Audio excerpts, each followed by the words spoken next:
Ladies and gentlemen, for a more authentic presentation, portions of the program you are about to hear were actually recorded on the scene. The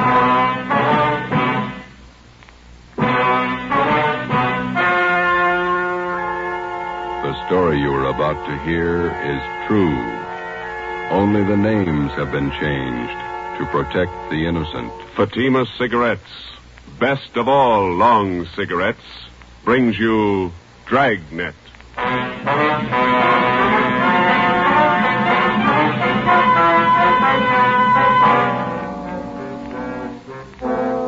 You're a detective sergeant. You're assigned to robbery detail. A gang of hold-up men have been running loose in your city. They've committed more than a dozen robberies. They're heavily armed, quick to shoot. Your job, stop them. If you want a long cigarette, smoke the best of all long cigarettes. Smoke Fatima. Fatima is the long cigarette which contains the finest Turkish and domestic tobaccos superbly blended to make Fatima extra mild. And that's why Fatima has a much different, much better flavor and aroma than any other long cigarette. That's why Fatima is doubling and redoubling its smokers. So, if you want a long cigarette, smoke the best of all long cigarettes. Smoke Fatima. Dragnet, the documented drama of an actual crime. For the next 30 minutes, in cooperation with the Los Angeles Police Department, you will travel step by step on the side of the law through an actual case from official police files. From beginning to end, from crime to punishment, Dragnet is the story of your police force in action. It was Saturday, July 21st. It was hot in Los Angeles. We were working the night watch out of robbery detail.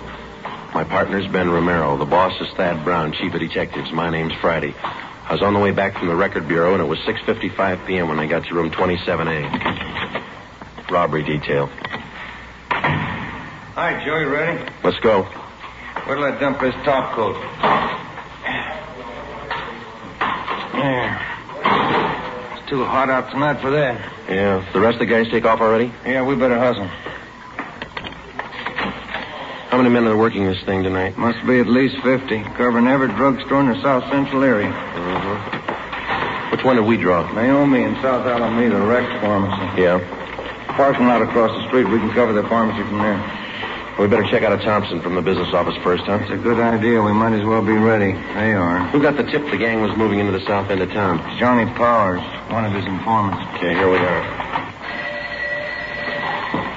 Business office, Blair. Yeah, I'll take care of it. Thanks. Hey, Blair, do you want to check out a Thompson for us? Okay, Friday. Heavy duty? Yeah, kind of. There's a sign-out book. Thank you. Hey, you might as well give us a shotgun while you're at it, Blair. Okay. Check these out for an hour. Sounds like a busy night for you fellas. Maybe. Thompson's okay. So the shotgun. Want to sign up for the shotgun too, Joe? Yeah, okay. One Thompson submachine gun, one shotgun. You got those serial numbers there, Blair? Yeah. Thompson 67811. 67811. Yeah. Shotgun 655228. 5228. Okay.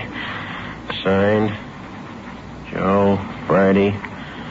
Serial number 2288. Ben Romero. What's your serial number, Ben? 2633. Oh, yeah. 33. 6 shells for the shotgun, 50 shells for the Thompson, okay? All right, I'll sign for him. Okay. Gang's pretty rough, I understand. Gun heavy. Yeah, that's what they tell us. Okay. Here's the book, all signed. Okay. Here you go. A lot of firepower there. Yeah. Hope you don't have to clean them when we bring them back. We went down to the basement of the city hall, picked up our car, 80K, and drove out to Naomi and South Alameda streets. We located the parking lot and pulled in. There were 4 other cars parked in the lot so we wouldn't be conspicuous. Ben and I got in the back seat out of the light. From our vantage point, we had a clear view of the entrance to the Rex Pharmacy across the street. We had the shotgun and the submachine gun on the seat beside us. We listened to the calls coming on the radio, and we waited. 13J, stand by. There's no cooler here than biz in the office. Yeah. Hot and sticky, huh? Yeah. Paper says it's going to be worse tomorrow. Roll down your window, will you, and get some air in here? Yeah, huh? The pharmacy isn't doing much business. Not more than a dozen people in there in the last hour. No soda fountain, I guess. Sure is hot. You have to talk about it, huh? It helps. What time you got? 10 minutes to 10. No smoke? No, thanks. Yeah, I'll get it.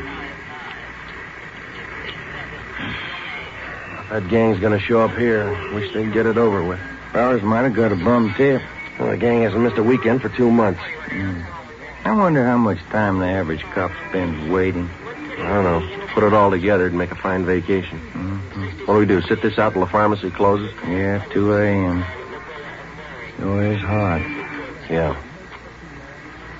Midnight came and passed. The traffic on South Alameda thinned out. Only an occasional customer entered the pharmacy across the street. Ben kept complaining about the heat. We waited. Well, that's it, Joe. There go the lights. Drugstore's closing. Yeah, the guy's locking the doors.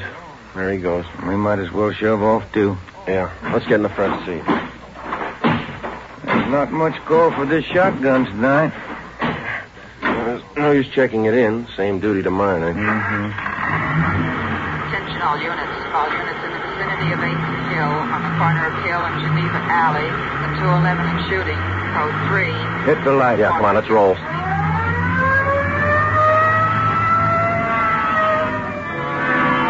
Sunday, July 22nd, 2:15 a.m. Ben and I pulled up at the Merchant Security Trust Company on the corner of South Hill and Geneva Alley. 2 patrol cars were already on the scene, and 4 uniformed officers were trying to keep back a crowd of people who had gathered at the top of a flight of marble stairs which led off the street down one flight to the bank's ninth depository. At the bottom of the stairs, an elderly man was sprawled out face down, his right arm twisted under him. The man was dead. Ben counted 5 bullet wounds in the victim's back. We interviewed the only witness, a young sailor. My name's Vasey, Sergeant. Don Vasey, quartermaster, 2nd class. Here's my ID card. You saw the shooting, Mason? I was about a half a block away. I just came out of the bar down the street there, the Top Hat. Yeah? Had a couple of beers, then I left and I started walking back to the hotel. When was that?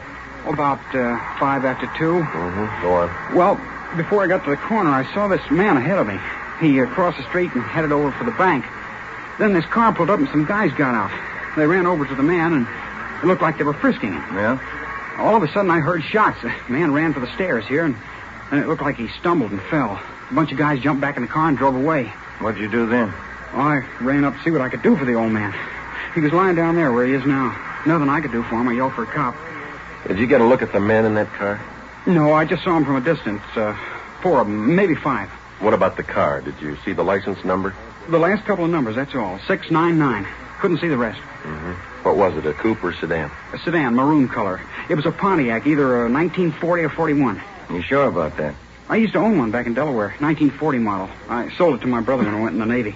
I'm sure all right. And you're sure about the number of men in the car? Oh, yes, sir. 4 or 5, no more. I see, thanks. Well, will you drive back to the office with us and give us a full statement? Sure, Sergeant. Anything you say. You can wait in the car, Vasey. We won't be long. Sure. Well, what do you think? I don't know. Drugstore gang? Said there were 4 guys. Could be. No description. Maroon car. 3 numbers off the license plate. Pretty thin. Yeah, looks like a hard summer.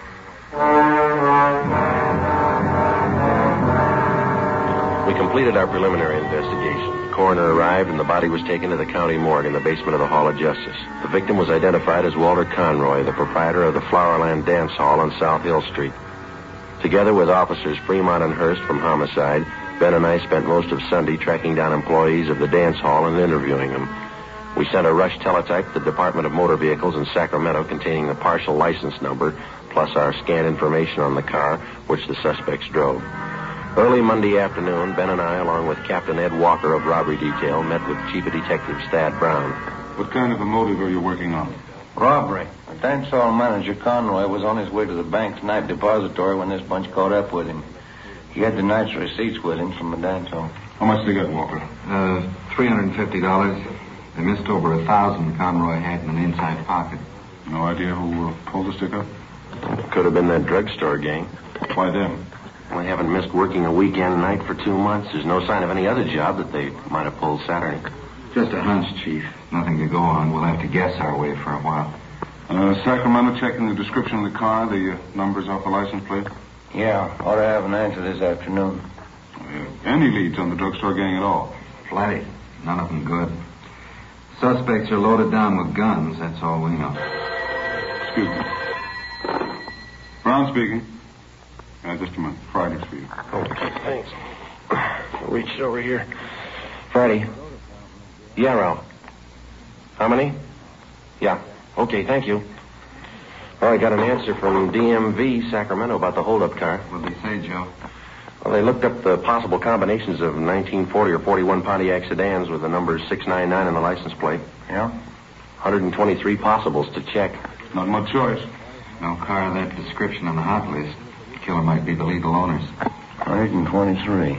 Well, even after we check them, we still might not have the right party. That's right. If we got a better lead, we'll work on it. Nope. Well, then ride this till it falls apart. For the next 13 days, Ben and I, Fremont and Hurst from homicide, plus a half a dozen other men, hacked away at the list of 123 car registrations, any one of which could have been issued to the holdup car. The color of the sedan didn't help us much to start with, since California vehicle registrations do not include the colors of the cars. After 14 days of gradual elimination of possibles, the field was narrowed to 6, then 4, and then 2. August 6th, Monday, 5:30 p.m. Ben and I were called to Thad Brown's office. Gentlemen, you check out that last possible yet? About 20 minutes ago. It didn't pan out. What about Hurst and Fremont? They had one left. Right here. Could be the answer. Yeah. 1940 Pontiac sedan, license number 4X-Ray699. Last registration, San Diego. Sounds good. We teletyped to San Diego police. They say the car's been sold to a woman out in Santa Monica. Anyone checked her? Well, that's what I want you two for. San Diego and Santa Monica. Well, it's in the right area. Can't afford to miss now. I hope it's the right one. Well, it's got to be. Check it. Ben and I checked the woman in Santa Monica, Mrs. Fielding. She told us that she had sold the car 6 months before to a friend who lived in Bakersfield. We contacted her friend. He told us the car had been traded in by him to an auto dealer in Pasadena. We checked the dealer. He said the car had been sold off his used car lot 2 months before. The new buyer had given his name as Emil Thurston. 2 names were given as reference, Lloyd Newton and John Lacombe. We ran a routine check through the record bureau.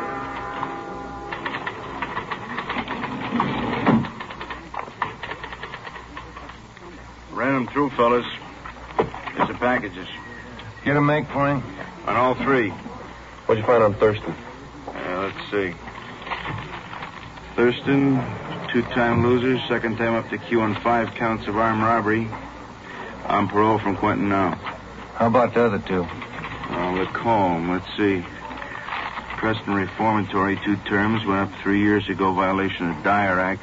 He's on parole, too. What about Newton? Did you make him?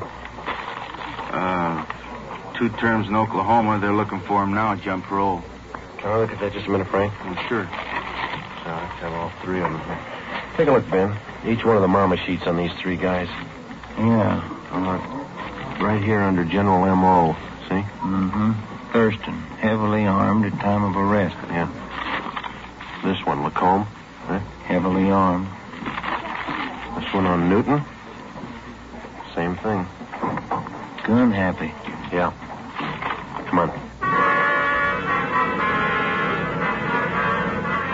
At the time he purchased the car, suspect Emil Thurston listed his home address as 1517 North Hoover Avenue. Previous robbery victims positively identified Thurston and his companions. At 1517 North Hoover, the landlady also identified Thurston and his companions as tenants. She told us they drove a red sedan and they parked the car at a Temple Street garage. An immediate stakeout was placed on the apartment house, and we started to canvass of Temple Street garages from Hoover Avenue down to Rampart Boulevard. At 4 p.m., Ben spotted the car in Donnelly's garage on Temple Street near Michigan Drive. The garage attendant told us that the owner of the car had given his name as Emil Thurston. We showed him the mug shots.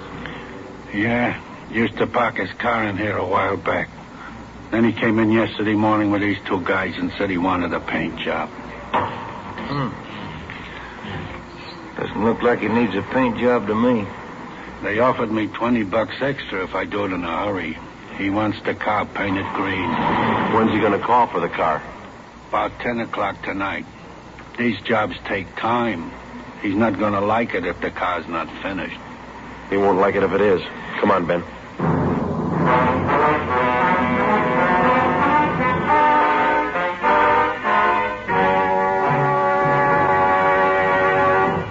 You are listening to Dragnet, authentic stories of your police force in action.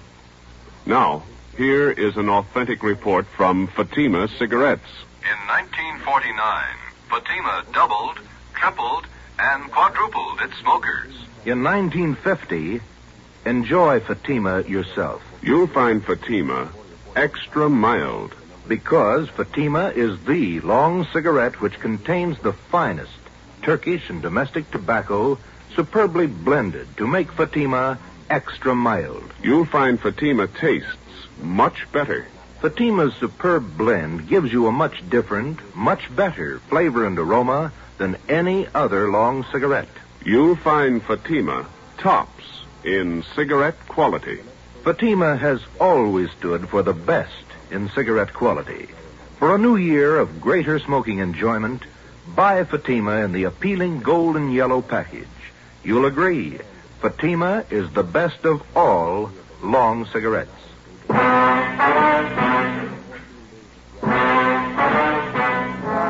7 p.m. Tuesday, August 7th. Chief of Detectives Thad Brown and Captain Ed Walker swung the entire robbery detail into action. The stakeout at the apartment house on North Hoover continued. An additional detail of men was stationed in a vacant store on Temple Street directly opposite Donnelly's garage. Donnelly's garage was a small family outfit, and the only spot from which we could cover it thoroughly without being seen was from a large paint locker set up against the right wall. The garage man cleared enough room so that Ben and I could fit into the locker in a half-stooped position. 2 small latches were rigged up so that we could pull the doors closed from the inside. 4 ventilation holes at the top and bottom of the doors provided us with peepholes. At 8 o'clock that night, Ben and I took our places inside the locker. The trap was set. We waited. Can you see all right, Joe? Yeah. It's hot in here. Stale air. It's a tight fit. I'm getting a cramp in my shoulder. Yeah. What time did that garage man say he closed? 11 o'clock. There's lousy paint smells. Stuffy, man. They had car pulling in. Can you see the driver? Wait a minute. It's nothing. Somebody getting gas. Hope they show up. Wouldn't want this to go on another night. Well, don't count on it. Foot's going to sleep. Why don't you stand still? What time you got? Let me see. Get the light on in here. 10 minutes to 9. Thanks. The popular conception of the working detective rarely includes a glimpse of his everyday run-of-the-mill duties. Filling out forms, conducting interviews, or waiting long, monotonous hours parked in a car or standing half-crouched in a garage paint locker. It's slow, dull, and tedious, and it's 95% of the police officer's job. By 10 o'clock that night, there was still no sign of Thurston and his friends. The cramped locker got more cramped with the passing minutes. The air was thick with paint fumes. We waited. At 10:55, a taxi pulled to a stop in front of the garage. 3 men got out. You see him, Joe? Wait till they step into the light. There's another guy still in the cab. Here they come. There's the first guy. Yeah, it's Thurston. Fourth guy's getting out of the cab. That looks like Newton, doesn't it? That's him. Yeah, it's Lacombe right behind. Fat guy. Here they come. Sure do look the part. All right. Unlatch your door, but don't open it. Yeah. Quiet, Ben. What's the matter? That latch is stuck. Wait a minute. Did you get it? No, it's really stuck. All right, tap it with your gun stock. Come on, easy. There. There it is. It's loose. Good. Can you see where they are now? Yeah. Talking to the garage man. Start looking this way. Now, they just stay that way, huh? You ready? Okay. Don't tip them off till we're right on top of them. Let them get away from that garage man, huh? Right. All right, let's go. Approximately 25 or 30 yards separated us from the suspects. I glanced across Temple Street at the vacant store where Thad Brown and the other men were staked out. 25 yards is a long way to walk when you're approaching a murderer, and you know that he won't hesitate to kill you in order to escape. Ben flipped the safety off the machine gun. We were almost halfway across the garage, 15 yards away. Thurston turned and saw us. Look out, Joe! Stop them! I got one of them! They ducked behind the car, went up the stairs, 3 of them. Come on! Where'd they go? Up the stairs. Over!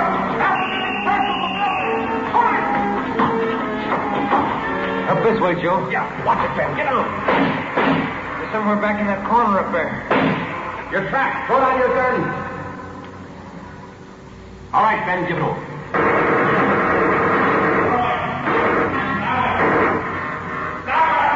Throw down your guns. Throw them down. There's 3 of them. 6 of them. All right, now come on down with your hands behind your head. Cover me, Ben. I'll frisk them. Right. You up on the end. Get your hands in the back of your head. All right, stand still. All right, next one. Go on. Clean.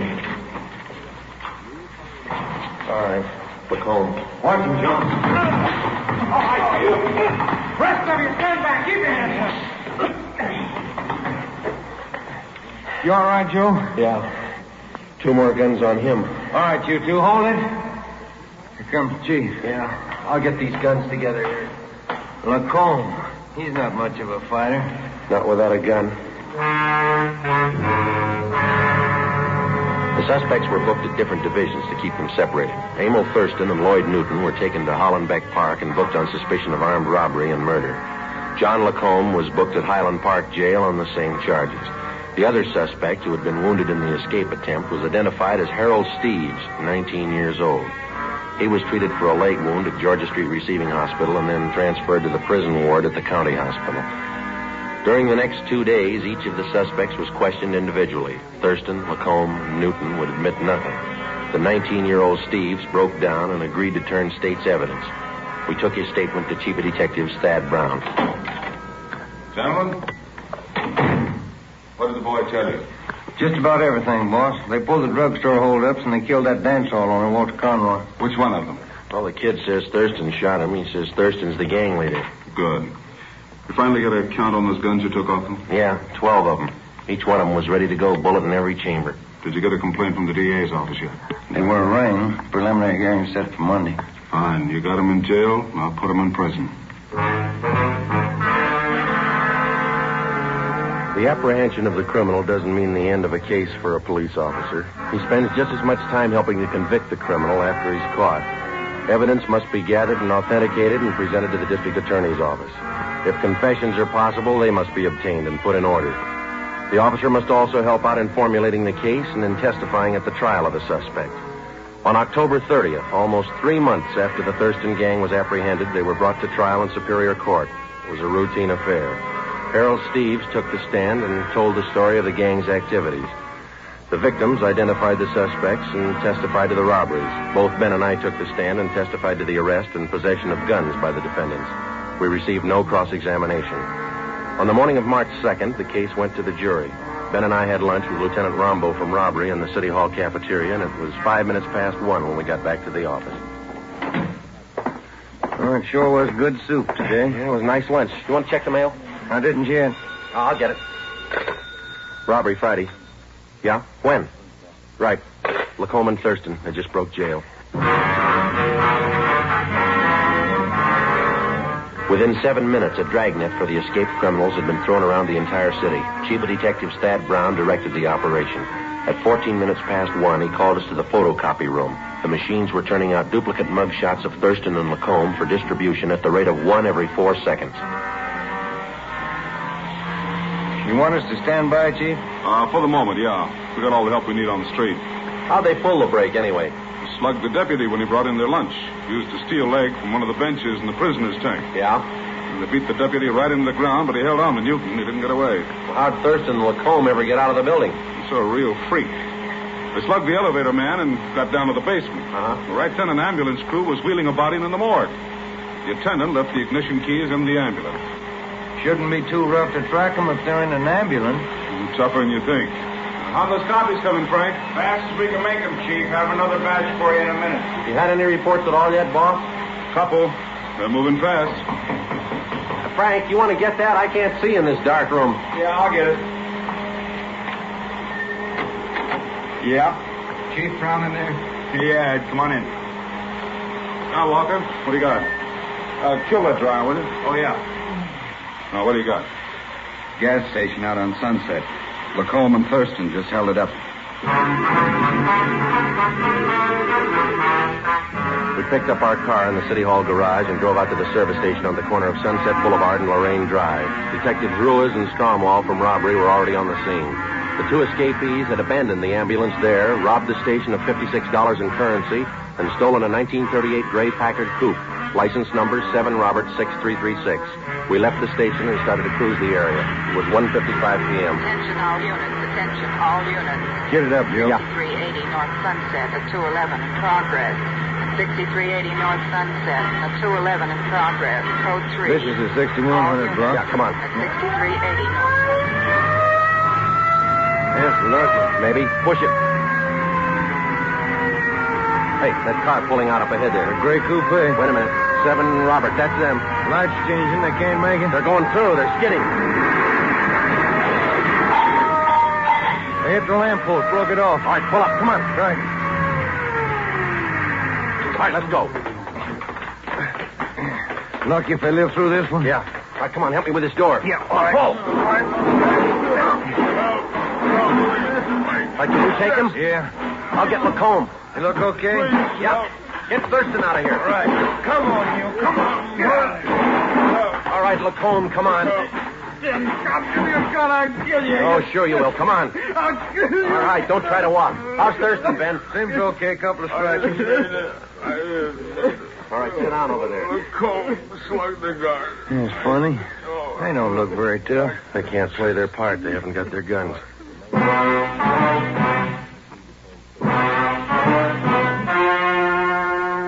story you have just heard was true.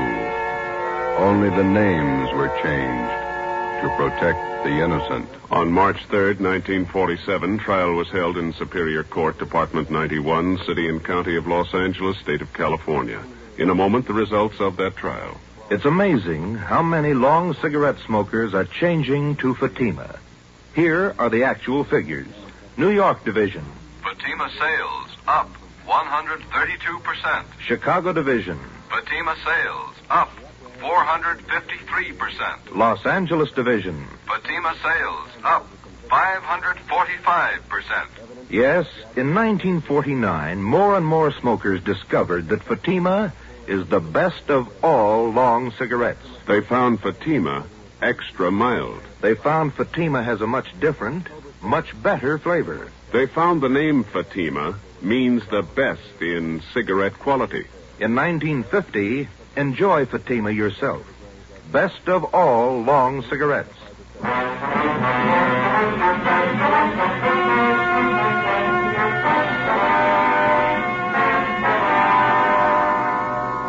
Emil Thurston, John Lacombe, and Lloyd Newton were convicted of first-degree murder and robbery and sentenced to life terms.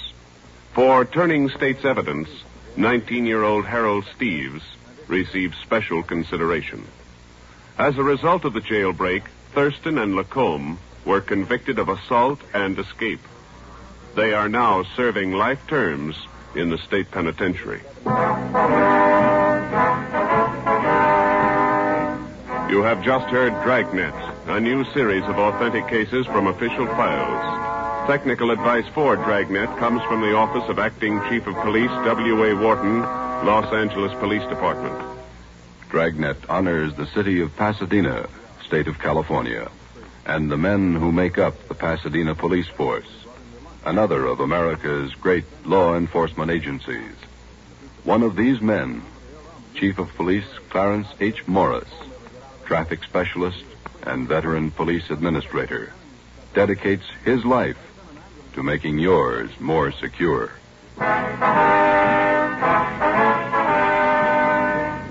Fatima Cigarettes, the best of all long cigarettes, has brought you Dragnet, portion transcribed from Los Angeles.